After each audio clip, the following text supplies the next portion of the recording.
Palavra da Verdade, com Hernandes Dias Lopes. Hoje eu quero convidar você para ler comigo o texto de Hebreus, capítulo 3, versículos 7 a 19.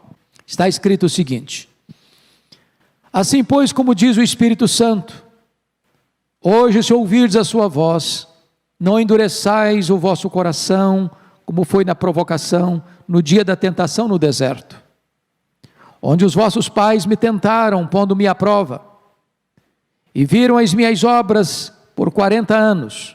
Por isso me indignei contra essa geração e disse: estes sempre erraram no coração, eles também não conheceram os meus caminhos. Assim jurei na minha ira, não entrarão no meu descanso. Tende cuidado, irmãos, jamais aconteça haver em qualquer de vós perverso coração de incredulidade que vos afaste do Deus vivo. Pelo contrário, exortai-vos mutuamente cada dia, durante o tempo que se chama hoje, a fim de que nenhum de vós seja endurecido pelo engano do pecado. Porque nos temos tornado participantes de Cristo, se de fato guardarmos firme até o fim a confiança que desde o princípio tivemos, enquanto se diz: hoje, se ouvirdes a sua voz, não endureçais o vosso coração como foi na provocação. Ora, quais os que, tendo ouvido, se rebelaram? Não foram de fato todos os que saíram do Egito por intermédio de Moisés? E contra quem se indignou por 40 anos? Não foi contra os que pecaram, cujos cadáveres caíram no deserto? E contra quem jurou que não entrariam no seu descanso, senão contra os que foram desobedientes? Vemos, pois, que não puderam entrar por causa da incredulidade. Bom, eu quero então tratar com vocês nesta manhã sobre o tema a ameaça da incredulidade. Quando você lê o livro de Êxodo e também os outros livros do Pentateuco, você conclui que Deus providenciou a libertação do povo de Israel, que vivia sob amarga e longa escravidão. Deus enviou Moisés, Deus manifestou o seu poder, Deus desbancou as divindades do Egito, enviando 10 pragas, cada praga derrubando uma das divindades do panteão egípcio. E então, de maneira extraordinária e com mão poderosa, Deus arrancou o seu povo daquela escravidão.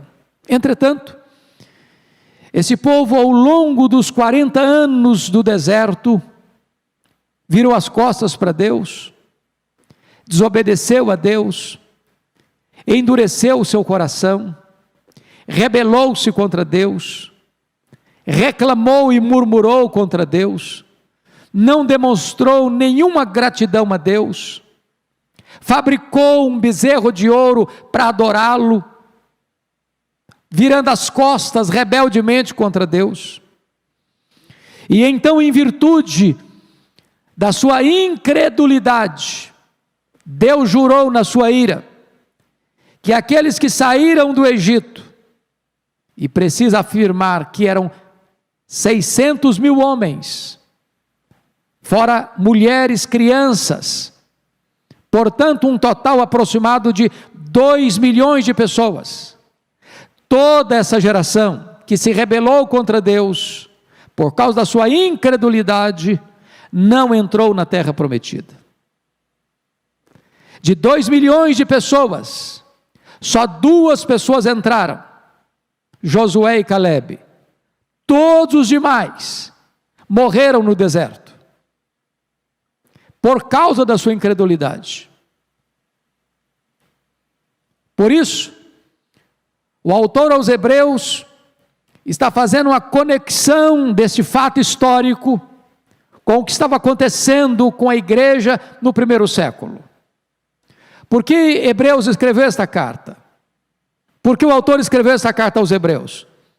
Porque havia judeus convertidos a Cristo, que deixaram o judaísmo, abraçaram o cristianismo e agora, em virtude da perseguição que veio sobre a igreja, estes judeus convertidos a Cristo estavam como que de malas prontas de volta ao judaísmo, virando as costas para Deus, abandonando a Cristo.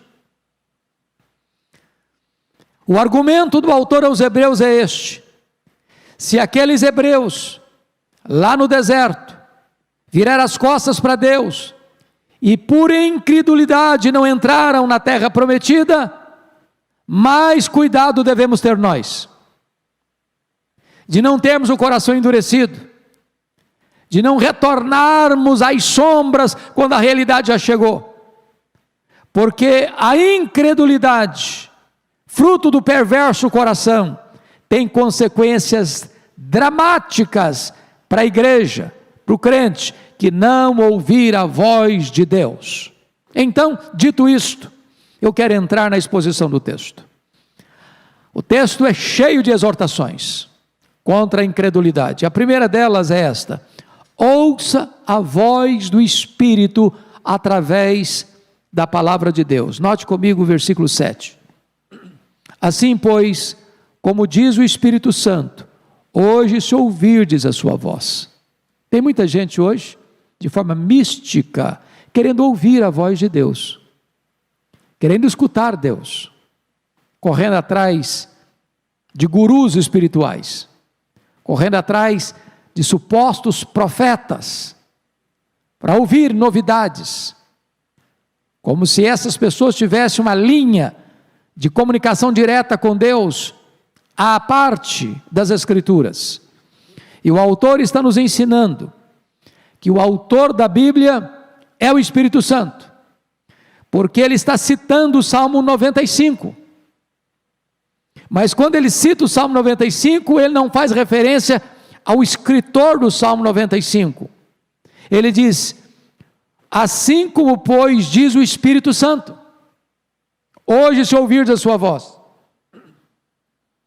Em outras palavras, quando você abre a Bíblia, você está ouvindo a própria voz do Espírito Santo. Quando você lê a Bíblia, é o Espírito Santo que está falando com você. Se você abrir a Bíblia e ler a Bíblia, você está ouvindo a própria voz de Deus. Então, não feche sua Bíblia, não bote sua Bíblia num instante, não deixe a sua Bíblia ficar empoeirada. Abra a Bíblia, leia a Bíblia, medite na Bíblia, porque quando você abre a Escritura, você está ouvindo a própria voz do Espírito Santo de Deus. Os céus estão falando com você. Pois bem, a segunda coisa que esse texto exorta, a segunda exortação, é: não endureça o seu coração. Olha comigo os versos 8 a 11. Não endureçais o vosso coração como foi na provocação. E aqui você vai perceber que o povo endureceu o seu coração, tapou os ouvidos, fechou os olhos, endureceu o coração e não quis ouvir Deus falar. Deus fez milagres, Deus sustentou com maná, Deus fez brotar água da rocha, Deus livrou-os dos inimigos ao redor. 40 anos a roupa não envelheceu no corpo, 40 anos caminhando por um deserto pedregoso, a sandália não envelheceu no pé. Milagres após milagres, providências após providências, cuidado após cuidado. Mesmo assim, esse povo endureceu o coração. Então, eu gostaria de olhar com você algumas coisas aqui. Primeiro, o pecado é uma ofensa contra Deus. Versos 8 e 9. Não endureçais o vosso coração, como foi na provocação, no dia da tentação no deserto, onde os vossos pais me tentaram, pondo-me à prova. Todo pecado é uma rebelião contra Deus, é colocar Deus à prova, é pagar o bem com o mal. Deus abençoa, o povo desobedece. Deus dá sustento, o povo é ingrato. Deus liberta dos inimigos, o povo não agradece. Deus salva o povo com mão poderosa, o povo fabrica um bezerro para adorá-lo. Então o pecado é uma rebelião contra Deus, é um atentado contra Deus. Desculpe da expressão, é um tapa na cara de Deus, é uma cusparada no rosto de Deus, é não reconhecer Deus como a fonte de toda dádiva, de toda boa dádiva.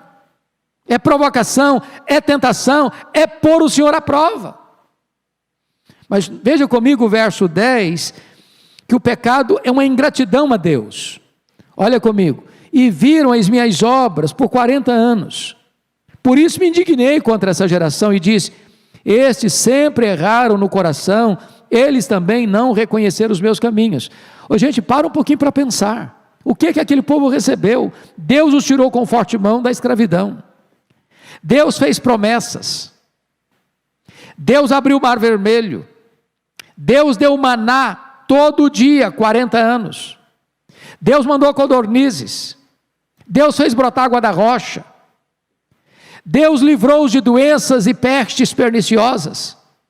Deus livrou-os de nações inimigas. Deus fez tanta coisa boa para eles, e eles não reconheceram, e eles foram ingratos. O pecado é uma ingratidão.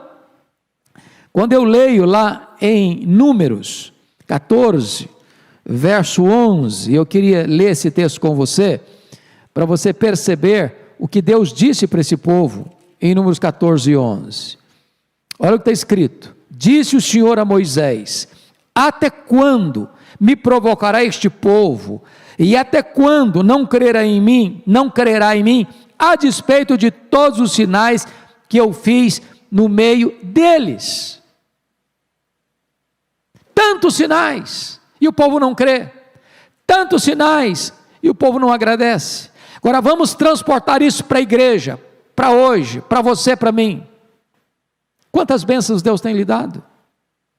Ele quem preserva a sua vida, Ele quem lhe dá o fôlego, Ele quem lhe dá a saúde, Ele quem lhe dá a inteligência, Ele quem lhe dá o perdão dos pecados, Ele quem lhe dá a redenção, Ele quem lhe dá a família, Ele quem lhe dá o trabalho, Ele quem lhe dá o sustento, Ele quem lhe dá a prosperidade, Ele quem lhe dá todas as dádivas boas. Como você tem reagido a tudo isso? Você tem sido grato a Deus? Diante dos poderosos feitos de Deus na sua vida, na sua família? Como você reage a isso? Terceiro, o pecado atrai a ira de Deus. Olha comigo o verso 10 e 11 ainda. Por isso me indignei contra essa geração e disse: estes sempre erraram no coração, eles também não reconheceram ou conheceram os meus caminhos, assim jurei na minha ira, não entrarão no meu descanso. Deus é santo, Deus é justo, e Deus não pode reagir ao pecado com benevolência. Deus não pode se agradar do pecado. O pecado é maligníssimo, e ele nos priva do maior privilégio, que é a presença de Deus. O pecado faz separação entre nós e Deus, de tal maneira que o pecado provoca a ira de Deus.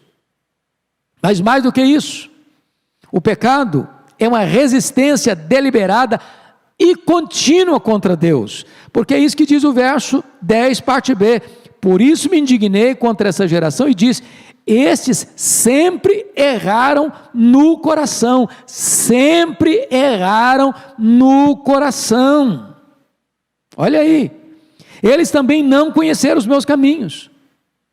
Não é uma rebelião temporária, pontual, num dado momento, numa dada circunstância, mas é uma resistência, uma desobediência crônica, contumaz, constante, sempre errar no coração. Deus abençoa, e eles não agradecem. Deus livra e eles não honram Deus. Deus sustenta e eles não agradecem. Em outras palavras, o coração está sempre rebelado contra aquele que é a fonte de toda a bênção para o povo. Mas mais ainda, o pecado priva as pessoas de benefícios maravilhosos, porque Deus então vai dizer no verso 11: eu jurei na minha ira, não entrarão no meu descanso. Eu vou tratar disso daqui a pouquinho com mais vagar. Então vamos ver aí a terceira exortação. A primeira delas é: ouça a voz do Espírito, através das Escrituras. A segunda exortação é: não endureça o seu coração. A terceira exortação é: não se renda à incredulidade. Primeiro, olha comigo o verso 12, parte A: acautele-se contra a incredulidade. Tende cuidado, irmãos, jamais aconteça haver em qualquer de vós perverso coração de incredulidade que vos afaste do Deus vivo. Ele está dizendo assim: cuidado, acautele-se, vigie, preste atenção. A incredulidade é uma coisa que quer pegar a gente como que numa arapuca, numa armadilha. Então acautele-se. É isso que ele está dizendo. Fique atento, tende cuidado, irmãos, para que jamais haja em qualquer de vós perverso coração de incredulidade. Essa incredulidade, irmãos, não é dizer eu não acredito em Deus, não. É de você não ver a mão de Deus nas providências, no cuidado, no sustento, na proteção, nas bênçãos que você recebe. Você está vivendo como se tudo dependesse de você, como se você vivesse por você, como se você tivesse saúde por você, como se a inteligência você recebesse de você mesmo, por você mesmo, que tudo que você tem e tudo que você experimenta e usufrui é da sua própria mão, e não ver Deus, e não reconhecer Deus, e não agradecer a Deus, e não glorificar a Deus. Como disse Paulo lá em Atenas: porque nele vivemos, nos movemos e existimos, ele que nos dá a vida, a respiração e tudo mais. Cuidado para você não deixar de tributar a Deus toda a honra devida ao seu nome, por tudo aquilo que Ele faz, tudo aquilo que você recebe. Segundo lugar, além dessa exortação de se acautelar contra a incredulidade, o autor aos Hebreus vai falar da origem da incredulidade, está aí no versículo 12.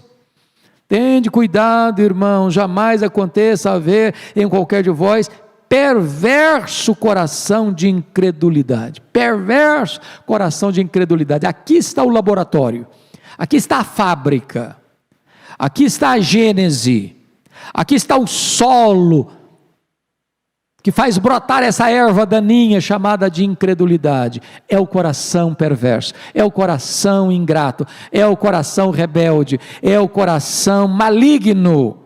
Em outras palavras, os seus problemas, os meus problemas não estão fora, não, estão dentro de nós.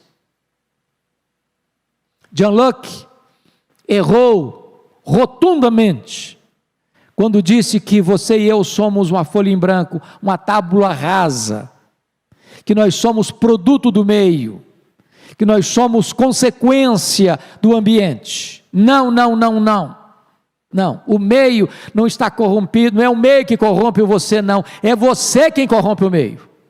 O mal não está do lado de fora, o mal está do lado de dentro. O mal está aqui no nosso coração. Aqui está a fábrica de todo o mau desígnio. Aqui está o laboratório que processa todo o mal que está à nossa volta. É de dentro. E o autor aos Hebreus nos exorta sobre isso. Terceiro lugar, o efeito da incredulidade. Olha o versículo 12 ainda. Jamais aconteça haver em qualquer de vós perverso coração de incredulidade que vos afaste do Deus vivo. A palavra afaste aí no grego é apostenai, de onde vem a palavra portuguesa apostasia. Ou seja, o rebelde coração, rebelado contra Deus, que vai levar você à incredulidade, o resultado disso é apostenai, o resultado disso é apostasia, o resultado disso é virar as costas para Deus. Como os hebreus estavam fazendo, deixando a Cristo e voltando para o judaísmo, deixando a realidade e voltando para a sombra.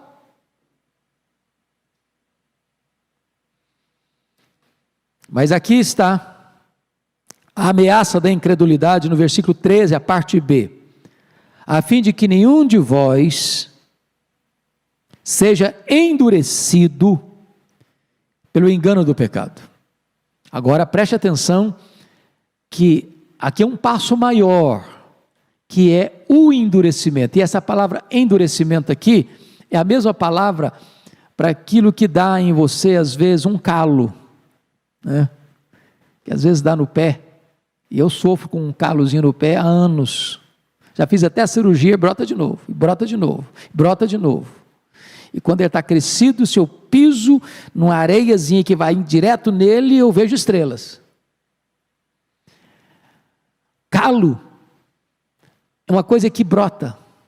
E ele está dizendo que pode existir, numa linguagem figurada, esse calo no coração, essa insensibilidade no coração, essa incapacidade de você perder essa sensibilidade a ouvir a voz de Deus. E eu vou lhes dizer algo muito solene agora. Não tem nada mais perigoso do que você se acostumar de tal maneira com o sagrado, que isso já não mexe mais com você. Aquele povo vivia com o sagrado todo dia, milagre todo dia, vinha maná todo dia, água brotava da rocha todo dia. Você já pensou, e quando eu ando por esse deserto, que eles saíram, primeiro o deserto do Saara, depois o deserto do Sinai, passa por lá, ande por lá, não é deserto de areia fina não, é de pedra. E se você botar um sapato novo, e andar um dia nesse lugar, no final do dia você pode jogar o sapato fora, já estragou. Eles andaram 40 anos, e as sandálias não envelheceram, e eles usaram uma roupa 40 anos, porque não tinha loja para comprar roupa no deserto, e a roupa não se gastou, e eles andaram 40 anos, tiveram comida, tiveram roupa, tiveram calçado, tiveram água, tiveram livramento, tiveram manifestação da glória de Deus entre eles, e o coração foi se acostumando com aquilo, de repente aquilo era normal para eles, de repente aquilo não fazia mais significado para eles, de repente aquilo não mexia mais com eles. Sabe o que foi acontecendo? Uma espécie de endurecimento progressivo, de repente uma crosta no coração, a palavra de Deus batia e voltava, eles não escutavam mais a voz de Deus. É isso que o autor está nos advertindo, cuidado, para que o seu coração não endureça. Você pode até vir à igreja, você pode até escutar um sermão, você pode até ouvir um hino, mas isso não mexe mais com você. Você pode até ser um pastor, pode ser até um pregador, pode ser até um missionário, mas você se tornou um profissional, isso não mexe mais com você. E a advertência é esta, é a ameaça da incredulidade é essa, é o coração ficar endurecido. Agora, o autor aos Hebreus vai mostrar para nós, bendito seja Deus, o antídoto contra a incredulidade. Qual o primeiro antídoto? Qual o primeiro remédio? Olha o versículo 13, a parte A. Exortação mútua. Pelo contrário, exortai-vos mutuamente cada dia durante o tempo que se chama hoje. Igreja é um corpo, igreja é uma família. Não espere que as exortações todas procedam do púlpito da sua igreja. Você é um ministro de Deus. Você é um cooperador com Deus. Você está ricamente habilitado para chegar ao seu irmão e dizer: meu irmão, cuidado, meu irmão, observe isso, meu irmão, abra os olhos, meu irmão, olha o caminho que você está escolhendo, meu irmão, olha a estrada que você está andando, meu irmão, cuidado, advirta todo dia, cuide um dos outros, exorte uns aos outros, porque quem adverte, ama, quem exorta, cuida, quem alerta o outro, ama. Nós temos que cuidar uns dos outros, velar uns pelos outros, advertir uns aos outros, exortar uns aos outros em amor. Mas precisamos fazer isso. Nós vivemos uma sociedade cada dia mais narcisista, e cada dia mais egoísta, e cada dia mais solitária, cada um por si, ninguém quer se envolver mais, ninguém quer cuidar de ninguém mais, cada um por si. Embora você veja o perigo, a ameaça que está o seu irmão correndo, você não vai lá para advertir, não é bíblico isso. Segunda coisa, segundo remédio, para você lidar com o perigo da incredulidade, é a sua união com Cristo. Olha o versículo 14, a parte A. Porque nos temos tornado participantes de Cristo. Veja isso. Você é participante de Cristo. Você foi remido por Cristo. Você é habitado por Cristo. Você está sentado com Cristo nas regiões celestes. Você está nele, ele está em você. Como se você habita em Cristo e Cristo habita em você, e você é propriedade dele, você foi remido por ele, comprado por ele, você vai se render à incredulidade. Terceiro, perseverança na fé, é o terceiro remédio, para você se livrar aí da incredulidade. Olha o versículo 14, a parte B. Se de fato guardarmos firme até o fim a confiança que desde o princípio tivemos.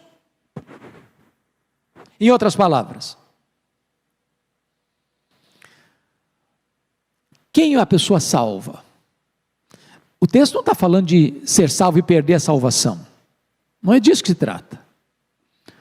O ponto é, como é que você pode saber que uma pessoa de fato foi salva? É se ela persevera. A pessoa que apenas ouviu, apenas escutou, ou apenas tem uma fé formal, ou apenas tem uma profissão religiosa formal, ou apenas é membro de uma igreja e tem seu nome no hall de membros da igreja, mas nunca nasceu de novo, nunca foi convertido, nunca foi justificado, nunca teve o seu nome no livro da vida, esta pessoa não vai perseverar. Num dado momento ela vai virar as costas. A evidência da salvação é a perseverança. Deus nos salva do pecado e não no pecado. Quem faz provisão para o pecado, quem ama o pecado, quem quer continuar no pecado, quem pratica o pecado, quem não se arrepende do pecado, está dando uma evidência clara que nunca foi salvo. Então é a perseverança na fé. O que está escrito aí no capítulo 3:6 também. Cristo, porém, como filho em sua casa, a qual casa somos nós, se guardarmos firme até ao fim, a ousadia e a exultação da esperança. Então note isso, perseverança. Bom, mas eu quero concluir. E a última exortação desse texto, saiba que a incredulidade desemboca em graves pecados contra Deus. É o que vamos ver dos versos 15 a 19. E a primeira coisa é dureza de coração. O primeiro pecado está aí no versículo 15. Enquanto se diz, hoje, se ouvirmos a sua voz, não endureçais o vosso coração, como foi na provocação. Veja você que isso é tão forte no autor sagrado, no escritor sagrado, que ele repete o texto. Ele disse a mesma coisa lá no versículo 8, não endureçais o vosso coração, e aí repete de novo, hoje se ouvis a sua voz, não endureçais o vosso coração. Estou exortando, estou falando de novo, cuidado,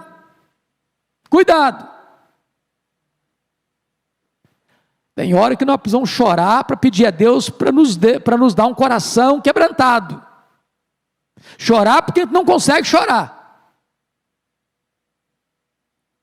Coração precisa estar quebrantado. É esse coração que Deus não rejeita. Segundo problema, rebeldia contra Deus. Olha o versículo 16. Ora, quais os que tendo ouvido se rebelaram? Não foram, de fato, todos os que saíram do Egito por intermédio de Moisés? Irmãos, isso é espantoso, chocante. Se você perceber, aquele deserto transformou-se no maior cemitério da história. 2 milhões de pessoas morreram. Em 40 anos. 2 milhões. Toda aquela geração que saiu do Egito morreu. Causa, mortes, atestado de óbito, incredulidade. Já pensaram nisso? Incredulidade. Não foi Covid, não foi câncer, não foi ataque cardíaco, não foi problema renal, não foi AVC, atestado de óbito, 2 milhões, incredulidade, porque eles se rebelaram contra Deus, rebeldia contra Deus.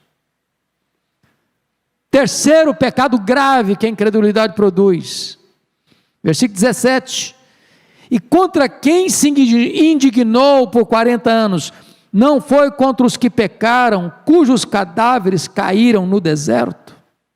A ideia aqui é que a incredulidade leva você a pecar contra Deus, deliberadamente. Pecado é transgressão da lei. Pecado é quando você diz, eu não quero, esse caminho não serve para mim, é desviar do caminho, é errar o alvo, é rebeldia, é ingratidão. E o texto está dizendo que todos os que pecaram contra Deus foram sepultados no deserto. Quarto problema, gerado pela incredulidade, versículo 18, desobediência. E contra quem jurou que não entrariam no seu descanso, senão contra os que foram desobedientes. Deus dá uma ordem e esta ordem não é cumprida. Deus dá uma orientação, essa orientação não é seguida. Deus dá uma palavra, esta palavra não é ouvida. Desobediência. Deliberada, consciente. Contra aquele que os libertou, os sustentou, os guiou, os protegeu. Mas finalmente, o grave problema da incredulidade é que a incredulidade priva a pessoa do descanso prometido por Deus. Olha o verso 19. Vemos, pois, que não puderam entrar por causa da incredulidade. Entrar aonde? Na terra prometida, em Canaã. Eles foram, alguns deles, até o limiar, como Moisés, o próprio líder, que lá do Monte Nebo,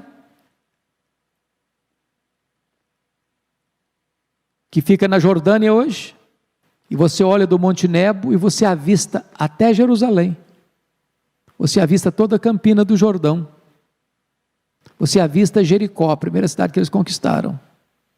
E ele não entrou. Porque chegou um momento que o próprio líder, que liderou esse povo, Deus disse para ele falar a rocha, ele feriu a rocha. Ele diz, você não vai entrar também. E apenas 2 homens entraram. Quais homens? Josué e Calebe. Por quê? Porque lá atrás, há 40 anos, Deus, por permissão, concedeu que 12 príncipes fossem lá na terra para ver a terra. Não precisavam ter feito isso. Mas Deus permitiu que fizessem. E eles trouxeram os frutos da terra. E disseram, a terra é boa. A terra emana leite e mel mesmo. Tem frutos excelentes. Mas a terra é povoada por gigantes. Eles têm cidades fortificadas. Aos olhos deles, nós somos como que gafanhotos. Aos nossos próprios olhos, nós somos gafanhotos. É impossível entrar lá. Desses 12 espias, 10 deles deram um relatório negativo assim. Só Josué e Caleb disseram: eia, se Deus se agradar de nós, nós podemos. E aqueles que disseram que o que Deus prometeu era impossível de se cumprir. Deus prometeu, mas a promessa de Deus era completamente irreal, impossível, utópica. Deus prometeu uma coisa que nem ele, Deus, podia cumprir, porque não era possível conquistar aquela terra. E por causa da incredulidade deles, todos morreram naquele deserto. Só os 2 homens que disseram: nós podemos, se Deus se agradar de nós, nós podemos. Esses 2 entraram. Quem entrou na terra prometida foi a geração que nasceu no deserto, a segunda geração. Bom, é claro que isso, irmãos, é um fato histórico que aponta para uma verdade espiritual. Os israelitas iriam entrar numa terra, um território geográfico, a Canaã terrena. Porém, a incredulidade hoje pode privar as pessoas da Canaã celestial, da bem-aventurança eterna, do céu.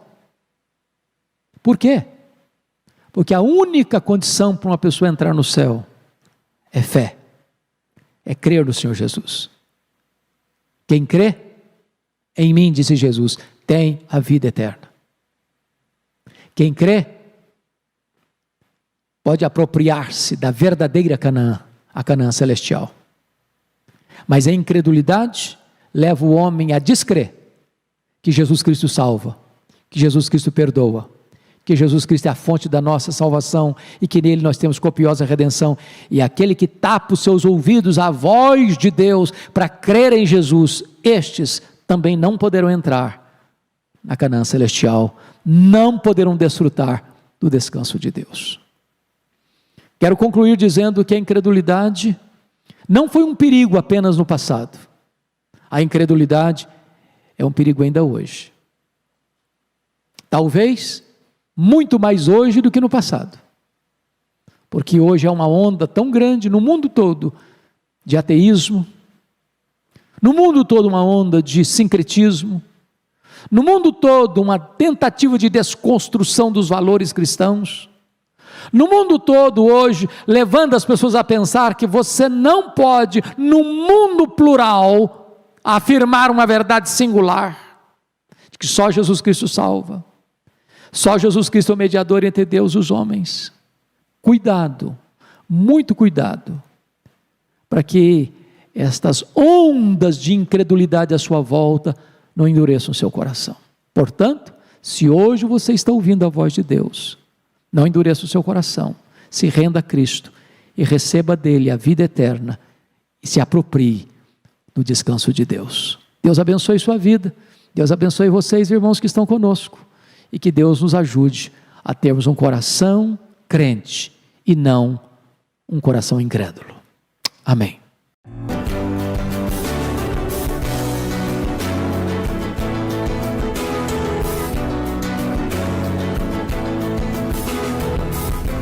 Palavra da Verdade, com Hernandes Dias Lopes.